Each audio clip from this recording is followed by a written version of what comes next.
Bismillahirrahmanirrahim. Dear students, we are discussing the communicable diseases, and in communicable diseases, we are basically discussing respiratory infections. And today we will discuss the disease pertussis, also known as whooping cough. In Urdu, it is known as Kali Khansi. Dear students, in the coming slides, we will discuss the problem statement of whooping cough pertussis. Then we will discuss the epidemiological triad, that is, we will discuss the agent factors, host factors, and environmental factors. Then we will describe the mode of transmission of disease and incubation period. Then clinical features of the disease will be described. And last but not the least, how can we prevent and control whooping cough?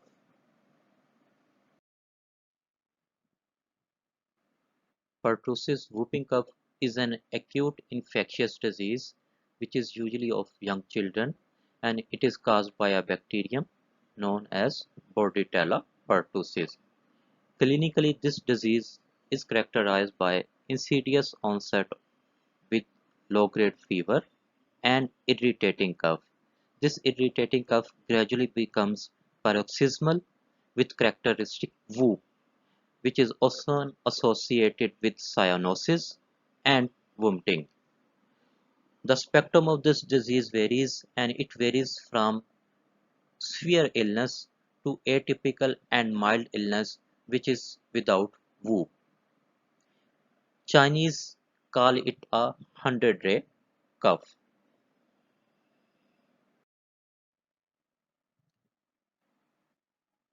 Problem statement. Pertussis is an important cause of death in infants worldwide, and it continues to be a public health concern.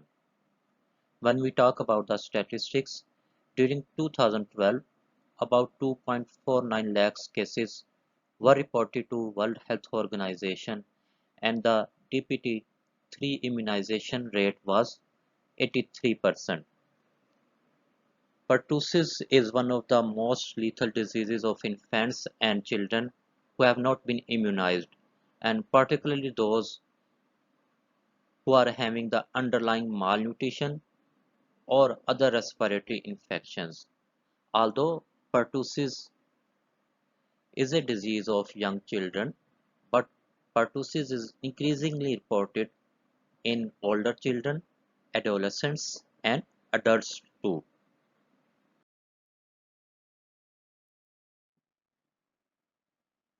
Dear students, now we will discuss the epidemiological determinants of whooping cough, that is pertussis.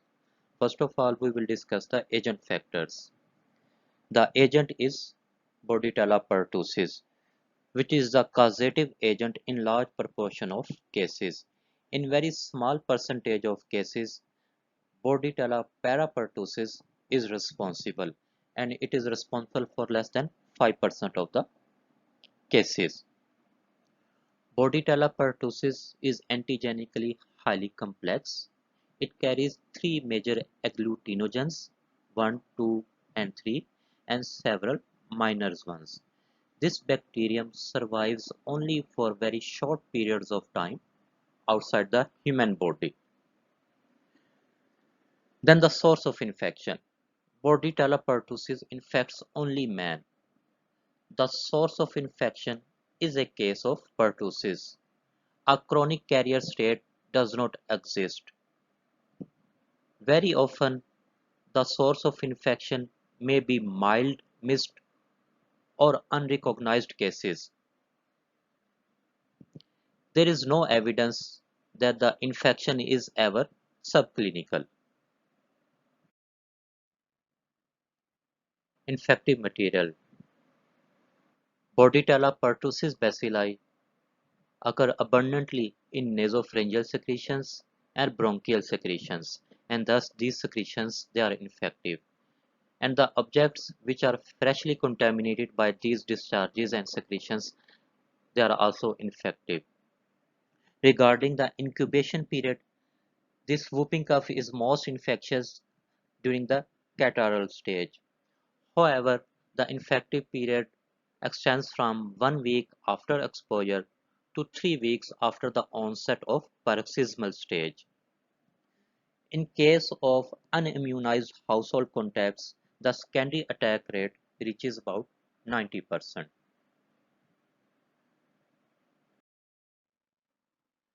Dear students, in the epidemiological determinants, we have discussed the agent factors. Now we are going to discuss the host factors.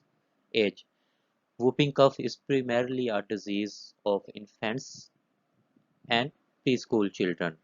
The highest incidence of this disease is found in children below the age of 5 years. Infants below the 6 months, they have the highest mortality.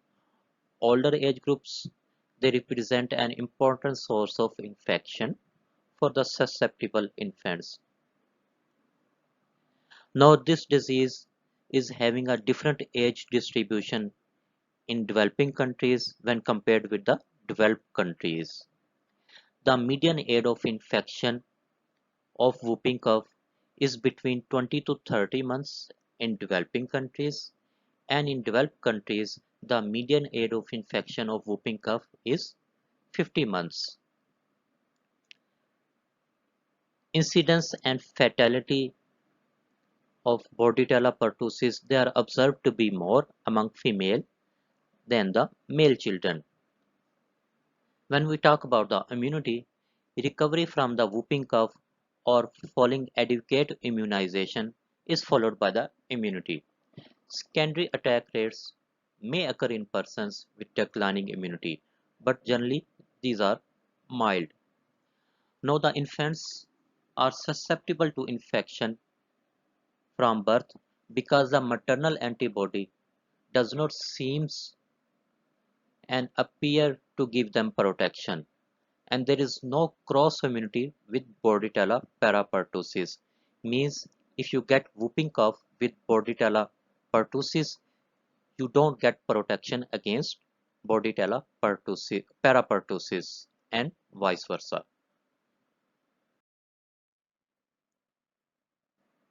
Pertussis disease occurs throughout the year, but this disease shows a seasonal trend, and with more cases they occur during the winter season and spring months, most probably the reason being overcrowding during these seasons. The risk of exposure is greater in the lower socioeconomic class living in the overcrowded conditions than in well-to-do groups.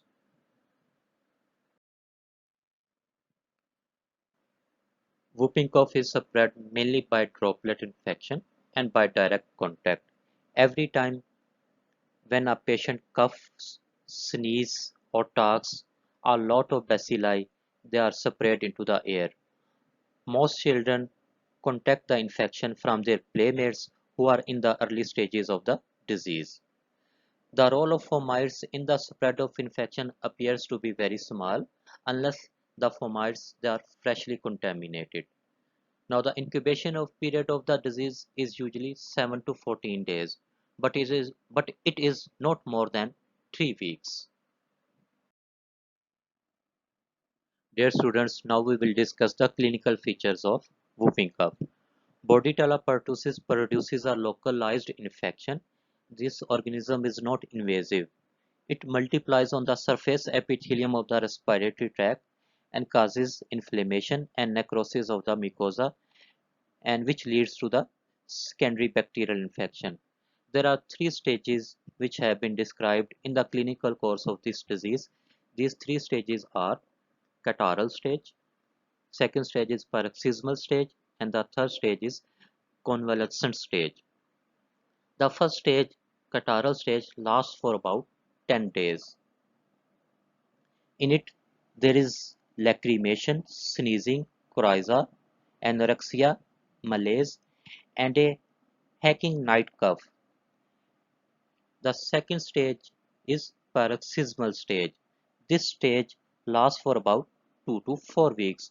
It is characterized by bursts of rapid consecutive coughs, which are followed by a deep high-pitched inspiration. It is usually followed by vomiting, cyanosis, and dyspnea. Then comes the third stage, that is convalescent stage. This stage lasts for 1 to 2 weeks. There are complications of this disease, and these complications occur in 5 to 6% of the cases, and these complications occur most frequently in infants aged less than 6 months. These complications include bronchopneumonia, bronchitis, subconjunctival hemorrhage, and epistaxis. Now we will discuss the control of whooping cough. Control of whooping cough in case of cases who are suffering from whooping cough includes early diagnosis, isolation, and treatment of the cases, and also the disinfection of the discharges from the nose and throat. These are the general principles of control of whooping cough. Early diagnosis is basically made from secretions of nasopharyngeal. Nasopharyngeal swabs help us in isolating the bacteria. And then these patients should be isolated till they are considered to be the non-infectious one. There are different treatments available. Generally, the erythromycin and ampicillin they are used. Erythromycin is probably the drug of choice. A dose of 30 to 50 milligram per kg of body weight in four divided doses for 10 days. It is generally recommended. Alternative antibiotic is penicillin, Septran, or tetracycline. In case of contacts, infants and young children, they should be kept away from the cases.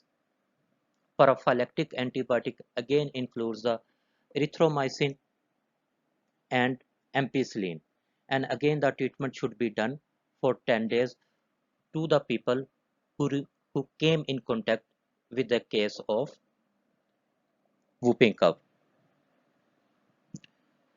The best control to a contact is basically to administer to an infant a booster dose of diphtheria pertussis tetanus or diphtheria tetanus to his siblings before the infant is born.